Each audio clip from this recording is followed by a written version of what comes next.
আসসালামু আলাইকুম প্রিয় দর্শক, আজকে আমরা আবারও হাজির হয়েছি আমাদের একটা নতুন ব্লগ ভিডিও নিয়ে। আজকে আমরা বুঝতে পারছি আজকে হচ্ছে জুম্মার দিন। এই দিনটা আমাদের জন্য খুব স্পেশাল। আমরা এদিকে ঈদের মতো করে পালন করি। যাই হোক, আজকে আমরা নতুন যে ব্লগটি করবো সেখানে আমার জীবন সম্পর্কে বিশেষ করে কথা বলবো। ভাইকে ভালো লাগে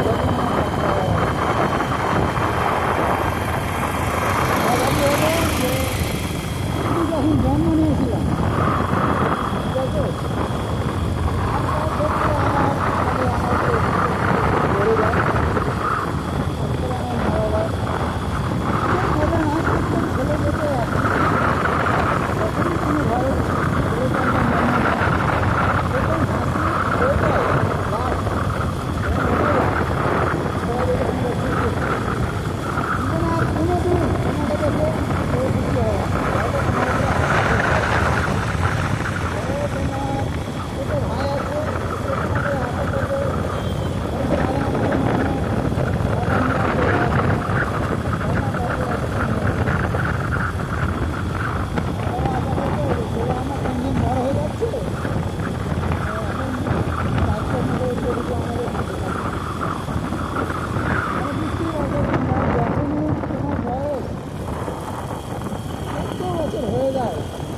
ছেলের ক্ষেত্রে বলছি, তখন সংসারের সমস্ত দায় হয় ওই ছেলেটি কাঁধে তুলে নেওয়ার জন্য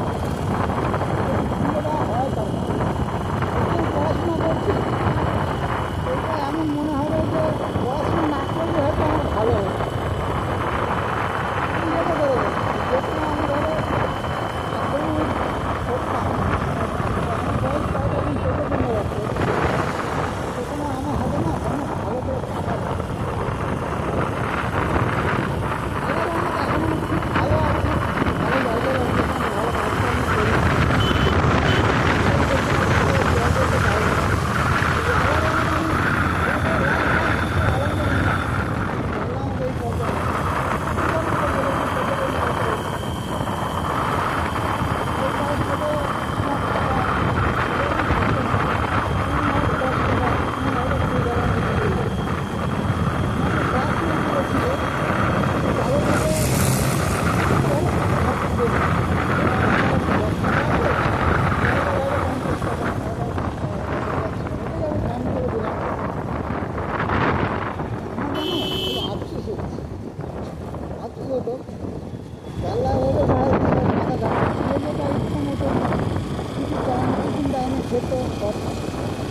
পারতাম। ওই একটা আমাদের এখানে একটা মুড়ি বসতো, মুড়ি মাথা আমরা দুটোর টাইমে দেখি 10 টাকা দিয়ে তার কাছ থেকে কিনে খেয়ে নিই।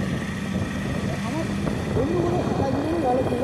আমরা যে চাই কিনতাম না, আমরা সবাই মিলে ভাত করে খেতাম। ভালো লাগতো সেই টাইমটা, ছোটো ছোটো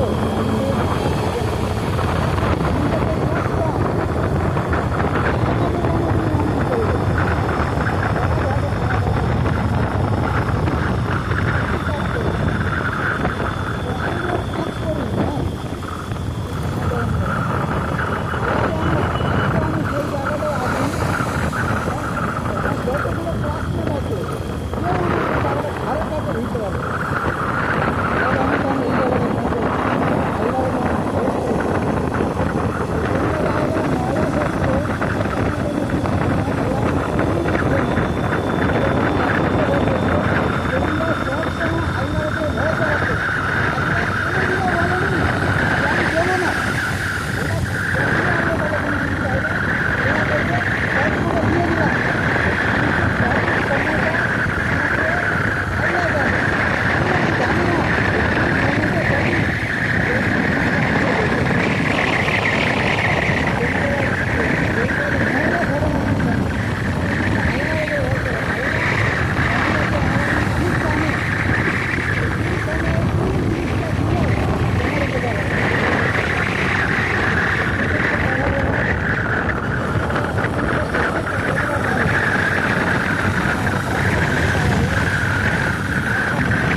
মেশিন দিত, আব্বা জমিতে জল দেওয়ার জন্য মেশিন দিত,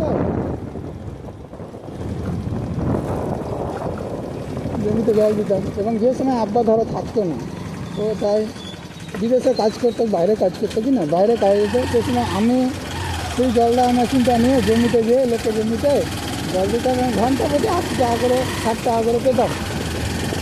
সেখান থেকে আমার একটা কিছুটা খরচা বেরিয়ে যেত। তাহলে বিশ্বাস করবো না, আমি জীবনে যেমন প্রথম রোজগার করেছিলাম সেটি ছিল 500 টাকা নিয়ে। জীবনে প্রথম দিন জল দিতে গিয়ে সারাদিন জল দিয়ে আমি 500 টাকা দিই। এই সময় বিশ্বাস করো আমার খুশির কোনো ঠিকানা ছিল না যে আজকে আমি 500 টাকা রোজগার করেছি। যে ছেলেটাকে কিন্তু আমার 10 টাকা থাকতো না, 10 টাকা থাকতো, এবার 10 টাকা বেশি থাকতো না, সেই ছেলেটা হঠাৎ যদি 500 টাকা পেয়ে গেল কেমন লাগবে? এই মুহূর্তে আমার এই জিনিসটা পাই। আমি কোনো হাল ছেড়ে দিই না, আমি কষ্ট করেছি জীবনে। আজকে আমি যে জায়গাটায় পৌঁছেছি সেটা আল্লাহ তাআলা, কিন্তু আমি কোনোদিন আল্লাহকে ভরসা করি। আমি জানি আমি আল্লাহর কাছে যা চাইবো আমি একদিন না একদিন ঠিক পাবো, কিন্তু আল্লাহ তো আমাকে বাড়ি করে দিয়ে যাবে না, সেটার জন্য আমাকে কষ্ট করতে হবে, কর্ম করতে হবে। সেটি আমি করেছিলাম জীবনে, আজ পর্যন্ত করে যাচ্ছি। তো তোমাদের কাছ থেকে আমি একটাই বলবো যে যারা যারা হয়তো কোনো অভিযোগ রাখো আল্লাহর প্রতি, তারাকে বলবো যে তারা কোনোদিন আল্লাহর প্রতি কোনো অভিযোগ রাখবে না।